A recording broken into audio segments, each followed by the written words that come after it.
El tema que nos correspondió, medios no guiados, presento a mi grupo: Ronald Johan Pineda Quintana, Santiago Alejandro Moreno Espitia, Sebastián Felipe Martínez Zamacá, Andrés Felipe Nausan Fajardo, y quien les presenta: Cristian Camilo Zanabria Cele. ¿Qué es un espectro electromagnético? Se denomina espectro electromagnético a la distribución energética del conjunto de las ondas electromagnéticas. En esta parte, pues la palabra clave sería energía, o sea, una distribución energética. Dependiendo de las ondas, dependiendo del tipo de onda, va a haber una cantidad de energía. Y dependiendo de esta energía, pueden haber diversas aplicaciones y funcionalidades y clasificación de medios no guiados, por poner una perspectiva. Y pues también se puede clasificar este espectro electromagnético con respecto a su frecuencia y su longitud de onda. Entonces, pues podemos ver que la banda del espectro electromagnético va desde la menor longitud de onda. Aquí en estamos hablando de longitud de onda, menor longitud de onda, hasta la de mayor longitud de onda, donde las de menor longitud de onda son los rayos gamma y los rayos X, hasta los de mayor longitud de onda, que son ondas de radio. Eso con respecto a longitud de onda. La capacidad de energía, podemos ver que va desde rayos gamma hasta muy baja frecuencia, pero alta energía, las de radio. Entonces, para enfatizar un poco en cuanto a las políticas del espectro electromagnético, tenemos que tener en cuenta una organización que es a nivel no mundial la que se encarga en tratar y coordinar la asignación de manera que no se obstruya las frecuencias en el momento en que se transmite. Y pues esta organización, ITUR Air, se encarga como de dosificar y de controlar el espectro electromagnético. Aunque en Estados Unidos también tenemos la Comisión Federal de las Comunicaciones, que también se encarga en Estados Unidos precisamente, pero casi no hace eh, énfasis en lo que dice ITUR. En los medios no guiados tenemos que tener en cuenta que hay dos tipos de enviar o configuración que se puede establecer en un medio no guiado. Entonces, el primer tipo de configuración es la direccional, en la que la antena transmisora emite la energía electromagnética concentrándose en un haz, por lo que las antenas emisora y receptora deben estar alineadas. Entonces, esta parte es fundamental para la configuración direccional, en donde debe haber una alineación a la antena, independientemente si es emisora o receptora, tiene que estar alineadas. En cambio, está la configuración omnidireccional, en donde en la que la radiación se hace de manera dispersa, emitiendo en todas direcciones, pudiendo dar la señal ser recibida por varias antenas. En esta, pues ahí sí no se tiene en cuenta una alineación, independientemente de donde se encuentre el emisor, no afecta en el receptor. Entonces no hay que tener una alineación. La clasificación según el rango de frecuencia de trabajo. Entonces, están tres tipos. Entonces, radiofrecuencias o ondas de radio. En estas se clasifica por la mayor longitud de onda. Entonces, en los esquemas anteriores, pues longitud de onda es diferente a la frecuencia de onda y a la energía que estas almacenan. Entonces, no es, toca tener en cuenta la relación en cuanto a energía y longitud de onda o en cuanto a energía y frecuencia, para no confundir las magnitudes. Y la otra, el otro tipo es microondas. Estas están en la mitad, o sea, más o menos en la mitad de la longitud de onda del espectro electromagnético. Y pues están terrestres y satelitales.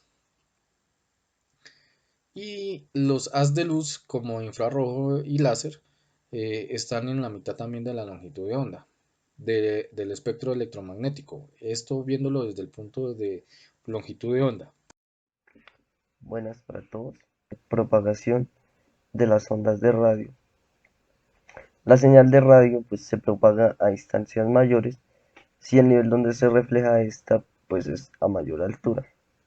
¿A qué me refiero? Si una señal de 15 MHz pues es mayor que pues una de 6 MHz, ya que pues la de 15 MHz penetra en la ionosfera y es reflejada por las capas superiores de esta. Esto le da una gran ventaja. Existen 5 tipos de propagación. Está la propagación en superficie, en donde las ondas pues viajan en la parte más baja de la atmósfera, no salen de la troposfera. A frecuencias bajas, pues las señales se esparcen por todas las direcciones, eh, desde pues la antena pues, de donde se está transmitiendo, y pues algunas señales pues alcanzan a coger la curvatura del planeta. Está la propagación troposférica. Esta pues actúa de dos formas, que pues se puede dirigir la señal en línea recta, como lo hace la propagación por visión directa, mediante dos antenas, o se puede radiar en un cierto pues ángulo hasta los niveles pues, de la troposfera, hasta los límites de la troposfera, en donde pues esta pues se refleja hacia la superficie del planeta, nuevamente. Tenemos la propagación ionosférica, que pues aquí en esta las ondas de radio pues son de, como lo mencioné anteriormente, pues son ya de más frecuencia, de más alta frecuencia, y pues donde se reflejan de nuevo hacia el planeta, pero pues la densidad que hay entre pues la troposfera e ionosfera hace que la onda se acelere y pues cambie de dirección. Eh, ¿Qué ventajas tiene esto? Que pues esta propagación pues cubre grandes distancias con menor potencia de salida. Tenemos pues la propagación por visión directa. Se transmiten pues señales de muy alta frecuencia. ¿Qué característica tiene este? Que pues es de antena a antena, siguiendo una línea recta. No debe haber interferencia entre estas antenas, y estas antenas deben estar mirándose fijamente. Bueno, en esta imagen, no sé si se puede observar, aquí tenemos la propagación superficial.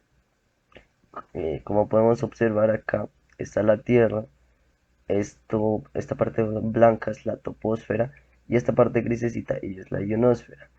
Bueno, la propagación superficial, como podemos observar, no sale de la troposfera, sino que pues se esparce pues, por la curvatura del planeta, como ya lo había mencionado anteriormente, como se puede ver en esta imagen. Está la troposférica, que esta se maneja se emana pues con antenas también, pero pues una característica de esta es que alcanza a llegar a los límites con la ionosfera. Y aquí lo que pasa es que rebota y se refleja nuevamente hacia la Tierra. Esta es una forma, como lo había mencionado anteriormente, y hay otra forma que es mediante la visión directa. Tenemos la propagación ionosférica, que esta sí tiene la característica de que llega hasta la ionosfera, pero pues como lo mencioné anteriormente, cuando baja, pues cambia la densidad y estos factores hacen que pues las ondas cambien de dirección. Tenemos la propagación en línea de vista, o bueno, visión directa, como lo llamamos, que pues se puede observar que hay dos antenas enfrentadas entre sí que mandan una señal pues de muy alta frecuencia. Por último tenemos la propagación espacial, como se puede ver acá, sale de la ionosfera y pues estas ondas van directamente para un satélite, y este satélite lo que se encarga es rebotar la señal a la Tierra nuevamente. Microondas terrestres. Las microondas terrestres necesitan un equipo de transmisión y recepción por visión directa. Esto quiere decir que de una antena a otra se debe poder seguir una trayectoria visual eh, por donde se va a transmitir la señal, ya que las señales de microondas terrestres no siguen la curvatura de la Tierra. Es por esto que se necesita que estas antenas para las microondas terrestres estén a alturas, o sea, que estén bastante de forma alta por encima de objetos como edificios o montañas, para que estos objetos no hagan interferencia entre ellas. Digamos que en este tipo de microondas terrestres, para una comunicación en ambos sentidos, se necesitan dos frecuencias. Eso quiere decir que necesitaríamos dos transmisores y dos receptores. Esto se podría solucionar con un dispositivo llamado transceptor, el cual tiene la capacidad de transmitir y recibir señales.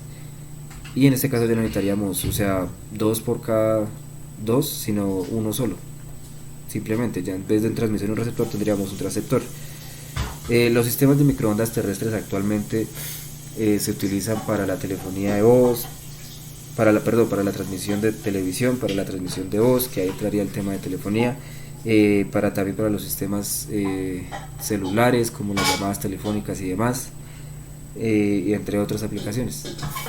Los repetidores. Un repetidor es un dispositivo que puede recibir señales de otras antenas y convertirlas de nuevo a una forma transmisible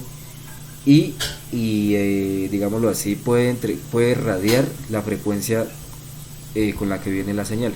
O sea, puede retransmitirla con una nueva frecuencia o con la frecuencia original con la que venía. Eh, la distancia entre repetidores, digamos que varía de acuerdo a la frecuencia de la señal, a la señal con la que venga. Y un repetidor puede variar la señal generada de acuerdo a lo que se necesite. Antenas.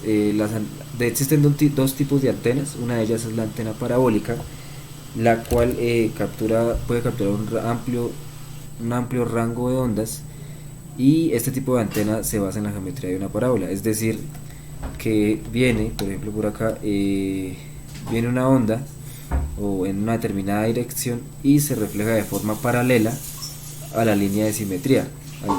Entonces, en ángulos tales que inciden en un punto común denominado foco. Digamos que esta antena funciona como una especie de embudo, puede recibir varias señales o un amplio rango de ondas y retransmitirlas en un punto concreto.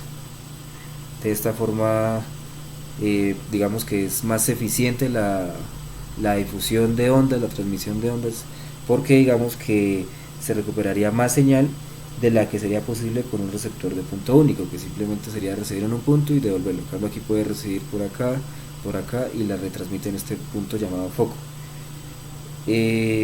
Aquí las ondas son deflexionadas en sentido contrario, como vemos acá va en esta dirección y se deflexiona en este sentido, terminando saliendo por la línea de simetría. Otro tipo de antena es la antena de cornete. Las transmisiones de salida son rayadas hacia arriba de un mástil, eso quiere decir hacia acá, como se ve acá en la figura, y deflexionadas de forma paralela en una serie de estrechos haces mediante la cabeza curvada, o sea, salen por este lado. Las transmisiones recibidas son recolectadas de forma similar a como lo hace la antena parabólica. Eso quiere decir que puede recibir varias ondas, varias señales y retransmitirlos en una dirección en concreto. Bueno, la comunicación por satélite. La comunicación por satélite, en este caso como tal, el satélite viene a funcionar como un paquete de comunicación electrónico que se ubica en la órbita terrestre y pues que su objetivo es ayudar a la comunicación, de facilitar la comunicación entre largas distancias a través del espacio. Hace una contribución muy importante al patrón de comunicación internacional. Pues como tal, el satélite es básicamente una estación que se encarga de transmitir microondas. Entonces, se usa como un enlace entre unos receptores, como podemos ver en el gráfico que se encuentra acá, en el que a través de una señal de banda de frecuencia ascendente, en este caso la señal matriz que sale de la casa de la izquierda, se dirige hacia el satélite y ese a través de una banda de frecuencia descendente lo distribuye en todas las demás, en todas las demás estaciones receptoras, o estaciones terrestres, que vendrían a ser las otras casas de la derecha. Bueno, la configuración básica de la comunicación por satélite es la que se conoce como comunicación punto a punto, en la que una estación terrestre hace, pues, envía la información o envía la señal hacia una antena o una antena satélite, y ese se encarga de dirigirlo hacia la estación siguiente. La segunda, que es, digamos, un poco más compleja, pero pues básicamente es similar, es la de enlaces de difusión, en la que un transmisor envía la señal hacia la antena satélite y este se encarga de redistribuirlo en varios receptores, como se puede ver aquí en el gráfico. Aplicaciones. Como tal, las aplicaciones más comunes son la difusión de televisión, la transmisión de telefonía a larga distancia y las redes privadas. Aquí tenemos algunos pequeños ejemplos. Y bueno, en cuanto a algunas características de transmisión, cabe recalcar que, digamos, el rango de frecuencia óptimo para la transmisión de vía satélite está en el intervalo comprendido entre 1 y 10 gigahercios. Entonces, en el servicio de enlace punto a punto, operan en el intervalo de 5.95 y 6.45 gigahercios para la transmisión desde las estaciones terrestres hacia el satélite, que vendría a ser el canal ascendente, y entre 3.7 y 4 GHz para la transmisión desde el satélite hacia la Tierra, que vendría a ser el canal descendente. Bueno, seguimos hablando de la tecnología móvil. Entonces, la tecnología móvil la dividimos en las tres etapas que sería análoga, digital y de datos digitales. Listo, primero empezamos con la análoga, pues los inicios fueron los walkie-talkie, que era una comunicación half duplex, que simplemente con un botoncito se notificaba a la otra persona que se estaba comunicando y que no se podía mandar un mensaje en esos momentos. Poco a poco fue evolucionando y en los 90 se creó el sistema IMTS, que fue un sistema mejorado de telefonía móvil que ya permitía el full duplex, pero pues tenía sus deficiencias, entonces se decidió crear el AMPS en Estados Unidos, el sistema usaba de telefonía móvil, el cual funcionaba por medio de celdas aproximadamente de 10 a 20 kilómetros. Estas celdas lo que hacían era recibir la información de todos los celulares que estuvieran cerca a cada celda, y cada antena recibía la información de esos celulares y la transmitía a la otra antena o a la otra celda que tuviera el otro celular. Esta tecnología también pues se utilizó medio en otros países como Inglaterra, que con el nombre de Taxi y MCL1 en Japón, pero no tuvo tanta relevancia como el MPS porque el MPS fue más extendido, entonces era permitía que se pudieran conectar más fácil porque tenían el mismo estándar.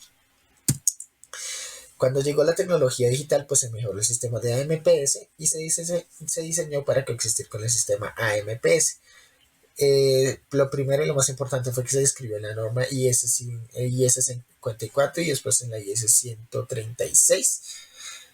¿Y cómo funcionaba esto? Pues para poder coexistir, lo que pasa es que los celulares tenían o tienen en estos momentos todavía algo que se llama el MTSO, que determina los canales a los cuales se puede conectar. Entonces el celular determinaba si la antena tenía para poder se conectar con digital, pues se conectaba a digital, y cuando se podía conectar con análogo, pues se conectaba con análogo. Lo que ahora vemos de que los celulares se conectan a 3G o 4G automáticamente. Algo por aclarar de cómo funciona esto de las celdas, pues lo que pasa es que los celulares siempre están buscando una antena. Entonces, cuando el celular, digamos, detecta dos señales de antenas, siempre se va a conectar a la más potente. En el momento, pues claro, se aleja de una y se conecta a otra, o sea, porque se va acercando a la otra celda, se va a conectar a esa porque tiene más potencia, entonces es más fácil conectarse. Eso lo hacen de una forma muy rápida que nosotros no lo notamos. Un dato curioso es que este sistema de AMPS pues se llamó sistema GSM a nivel global, que era el sistema global para comunicaciones móviles, y se usaba una multiplexación de división de frecuencias en cada dispositivo móvil. Entonces, ¿qué pasaba? Los celulares van a transmitir en una frecuencia mucho más baja que la frecuencia en la cual va a recibir el celular de la antena. Después de esto, pues ya llega la tecnología en la que estamos en estos momentos, que fue la de la generación de los datos móviles, en la cual los datos excedió garrafalmente y exponencialmente el uso que la voz. Entonces las empresas empezaron a enfocarse en mejorar la capacidad de transmitir datos más que en la voz, aunque pues la voz también se mejoró. Estas tecnologías estas nuevas generaciones pues se enfocan en la mejora y de la velocidad de transmisión de datos y en la potencia de las antenas, como miramos. Entonces les voy a mostrar que la 3G pues tuvo una mejora muy importante, que así la debemos aclarar, que fue la integración con el internet mediante los protocolos comunes que ya conocemos, que son los TCP/IP, y tuvo una velocidad de conexión de 2 megabytes, y la 4G que tuvo una conexión de 20 megabits, y su velocidad se consideraba que tenía la misma velocidad que la fibra óptica en esos momentos.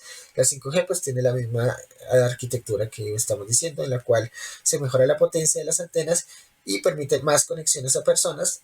Un dato curioso es que pues las antenas cada vez se hacen más cerca para que haya menos latencia entre la antena y los celulares, enfocándose en que se puedan transmitir más datos a más velocidad y con menos pérdida.